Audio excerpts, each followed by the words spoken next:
Therefore, this debate is interrupted and set down for resumption next sitting day.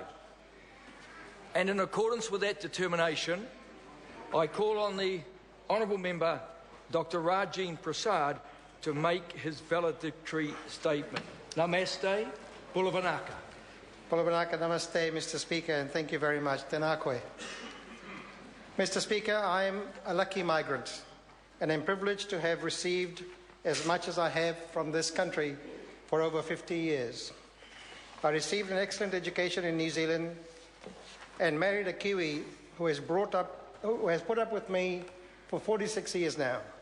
She is in the gallery today with our daughter Indra, our son-in-law Ranil, our grandchildren Chalina and Sham. Thank you, Prem, for those 46 years. Thank you, Indra, for the grandchildren. Oh, thank you also, Ranil. My son Pramen and daughter-in-law Alini will be watching in New York. My 96-year-old mother in Vancouver with the rest of my family. My 90-year-old mother-in-law is watching in Auckland. We are going international today, Mr. Speaker. Over the years, I have been very fortunate to have worked with so many New Zealand families and children, taught many university students, and travelled widely to make a contribution to the international community on New Zealand's behalf. However, it almost did not happen. When I was being denied a visa, it was the advocacy of a number of prominent West Auckland educationalists and leaders that convinced Immigration New Zealand to change its decision. The main person behind that advocacy was Nigel Langston, the principal of Freiburg School in West Auckland, and where my wife was a teacher. Nigel has travelled down from Auckland today. I owe you an enormous sense of gratitude. Nigel, can't repay that. Thank you. I do know how a constituent feels, Mr. Speaker, when an adverse immigration decision is made and then when it is reversed. I've trained many of New Zealand's now prominent social work practitioners, child and family advocates, and policy analysts over the years. I have been entrusted with the roles like New Zealand's Race Relations Conciliator, Human Rights Commissioner, an adjudicator in immigration cases, and Chief Families Commissioner. But nothing prepares you, Mr. Speaker, for your life as a politician. In the eyes of many, I became useless, self-interested, untrustworthy, and just a bloody politician overnight. Such is the contempt in which we are held, but that reputation is neither accurate nor deserved. I have the utmost respect for all my parliamentary colleagues across the House. I have never worked with a more hard-working group of individuals dedicated to provide 24/7 for the nation and for their constituents. Yes, Mr. Speaker, we are ambitious for what we believe in, and we argue vigorously for our policies and programs. But no one should ever underestimate or doubt the dedication to serve and the sheer determination to make a difference of members of Parliament, whatever their colour. I believe the media could do better to portray this more fairly. Instead, politicians are fair game, and we dare not even reflexively pick our noses in public for fear that might be reported in the wrong way as a negative action. I have been asked to speak directly to Mrs. McIndoe of Hamilton, Tim's mother, who wants to know why I am always mean towards her son when debating in the House. Tim has been unable to convince her otherwise. Mrs. McIndoe, I'm speaking to you. I count your son as a friend, and we have travelled together through China and Mongolia with our partners. Tim is a perfect gentleman, and on every occasion outside this House, we act as friends, and we always inquire about each other's health.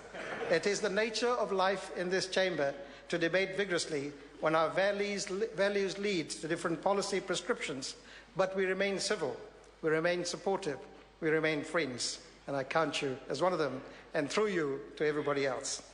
My time in Parliament has coincided with the government's welfare reform program, and Tim is a strong advocate of that program. Along with my colleagues, I am a strong critic of many parts of that reform agenda. My life's work with many of these families tell me something different. Tim usually spoke before me in many of those debates, and he always let himself open for a full frontal attack. And I had to put him right, Mrs. McIndoe. My good friend Melissa Lee, I could say the same things to Mrs. Lee about this, Melissa. So this is what you saw, Mrs. McIndoe, and other Mrs. McIndoes around the country.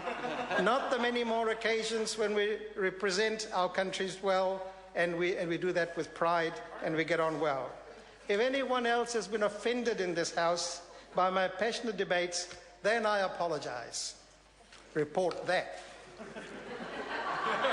My time in Parliament has been taken up by my portfolio responsibilities in ethnic affairs, social development and immigration, and in my work on the Social Services Select Committee in which we have enjoyed ourselves with members across. I want to make a few comments about ethnic affairs and immigration. But first, Mr. Speaker, I want to acknowledge the current ethnic members of this Parliament, Raymond Hall, Kanwaljit Singh Bakshi, Melissa Lee and Jiang Zhang. While we come from different sides of the House, we collectively understand ethnic issues and the demands of our communities. However, I wonder whether the nature of these demands is fully understood in the various courts of this Parliament. There are 500,000 members of ethnic communities in New Zealand, and this is our constituency. These communities have come to see ethnic MPs as they link to our formal systems. In addition, they have a not unreasonable expectation that we will be their advocates, their advisors, and their champions. We are required to be present at all their major events and functions, to speak at all of them, to act like the electorate MPs. So for ethnic MPs, the country becomes our electorate, and there is no end to the constituency matters that we have to deal with. I have already acknowledged the huge demands on all MPs in this House. For ethnic MPs, this is something else. Family life for us is even more non-existent. We upset as many of our constituents as we satisfy by not being able to be at all their major events because we just simply find it impossible to service their needs adequately. This is neither any criticism implied here of ethnic communities nor any complaints about the demands on us. But what I want to register, Mr. Speaker, is that the standards by which we are judged do not make any allowances for our pattern of work. It is different for those of our other colleagues, and in some ways closer to what Maori and Pacific MPs experience. The frame that is applied to ethnic MPs is the same as that which is applied to other MPs, and yet the nature of our work is different. We all also come from cultures where promoting yourself is frowned upon and where obligation has a particular meaning. I have seen a suggestion that all MPs should prepare an individual annual report on what work we have done as a way of informing our people. This is a sensible idea and could be useful in reaching over the media to inform people more widely. Instead, what is reported is how many press statements we put out, how many OIAs we lodge, or how many questions we ask for written answer. These have become the measuring stick, never mind the fact that most of them are never published and that many are binned immediately after they are received. Our Parliament is largely monocultural, notwithstanding the fact that there are some concessions to tangata whenua. Pacifica MPs would have similar demands put on them, and their frustrations are probably akin to those of ethnic MPs. It is noteworthy, Mr. Speaker, that all ethnic MPs in this Parliament are backbenchers with fairly low conventional profiles. Those who report on us and judge us are never present where we do the bulk of our work, and all they rely on is what is in the mainstream media or in this House. I say this not with any acrimony towards those who make these judgments, but more with a sense of sadness. Mr. Speaker, in my 6 years, I cannot recall a substantive debate of a significant issue that was particular to ethnic New Zealanders in this Parliament. Here, we ethnic MPs play a mainstream role, which is not why we came into Parliament. Mr. Speaker, I believe it is time for political parties to reflect in the business of the House the importance they place in ethnic communities outside. Other than the celebration of Diwali, Chinese New Year and Eid with invited members of the public, there is nothing that this Parliament does that reflects our growing ethnic diversity and the political challenges that entails. If Parliament could consider how that diversity might be reflected in the business of the House, I am certain our ethnic members of Parliament would be able to add greater value to the business of this House and thereby involve their constituencies in the political life of the nation a lot more directly. Mr. Speaker, I believe New Zealand has to deal more effectively with our growing diversity. We have an immigration program that increases our diversity almost daily. We have no plans about how we are growing the population base of our country, no long-term plans. The impact of these policies on everyday communities is inexorable, but they are never involved in any discourse about those policies, their impact, or how they might adapt to them. We take diversity as inherently good, but we don't know its full impact or how to manage it in a positive way. Diversity is more than food, music, and art. It is about how we live and adjust to our new homes. It's about how New Zealanders adjust to us as well. I believe the time has come for a proper conversation of our growing diversity, how big we want to grow to, and how that should be determined. How do we manage its implications, and how do we engage with the communities that are affected? Currently, our approach to diversity is ad hoc. Our immigration policy and diversity management are not dovetailed into a powerful strategy. We do not involve New Zealanders in its design, and it has unintended consequences. For me, it all starts with the understanding of our diverse communities, and our ethnic MPs should play a central role in this and thus become an integral part of this Parliament. At the moment, while ethnic MPs carry that label and have been placed on party lists for their ethnicity, they do not have any strategic impact on this Parliament, and probably not even in some caucuses. Our communities expect more from us, and political parties should think this through in more detail. Mr. Speaker, my journey through the last 50 years of service and public life has an uncanny symmetry. My experiences with immigration help me understand the needs of migrants. In race relations, I kept an eye on our country's overall interests while we were diversifying at a rate of knots, and those of our ethnic communities. As an adjudicator, I got to understand the gaps in the system, in the immigration system. As an MP, I have had my share of immigration cases. Thus, when I was given the immigration portfolio, I focused on a future-looking policy in which New Zealanders were also involved, because they are the most affected. In our policy, we will not leave applicants suspended for long periods, and where world-leading settlement programs would be the order of the day. We have to find a better way of meeting the immigration implications for cultural marriages rather than the current approach to forensic interviewing about the genuineness of their marriage. My life for children and families over many years has got me to question, why is it that we are so unsuccessful at devising a system that really places children at the centre of everything we do? Why is it that despite knowing about cases early, we are unable to avoid the disaster that was predicted, but are happy to pick up the pieces? Why is it that we have not managed to change vulnerable communities for more than 40 years in some cases? Why is the real potential of the school site not used to develop them as hubs of our communities? I am pleased that some of these policies I have worked on reflect those sentiments. I have had an opportunity to participate, Mr. Speaker, in one of the most stable democracies in the world. Our systems, structures, checks and balances, our transparency is the envy of the world.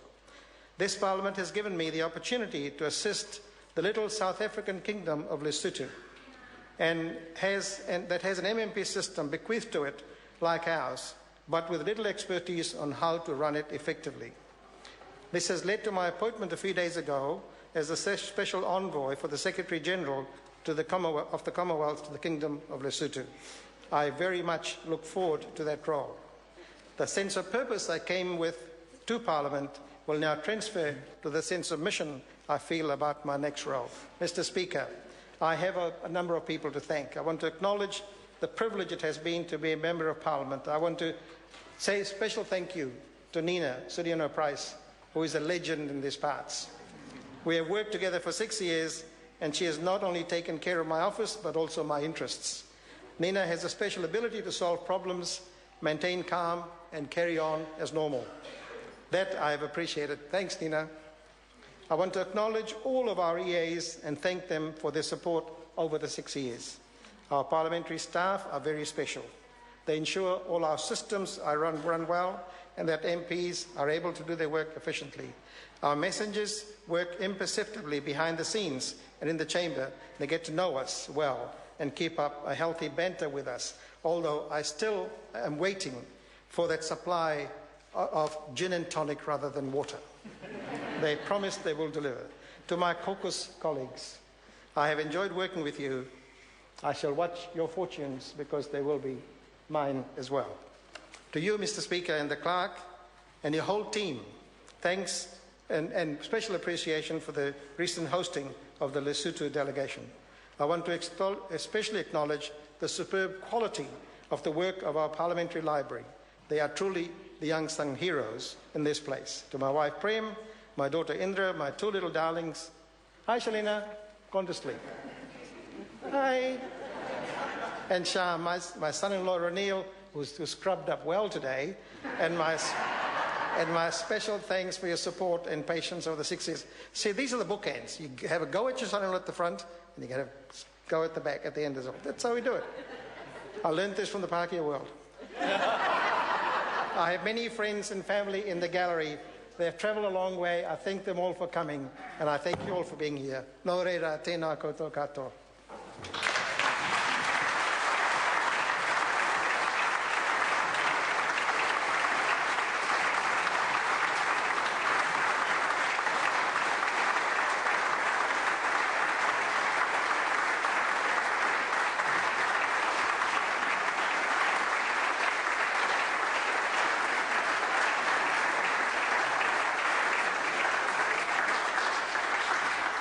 Honourable members, permission has been given for a waiata.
I call on the Honourable Member Darian Fenton to make her valedictory statement.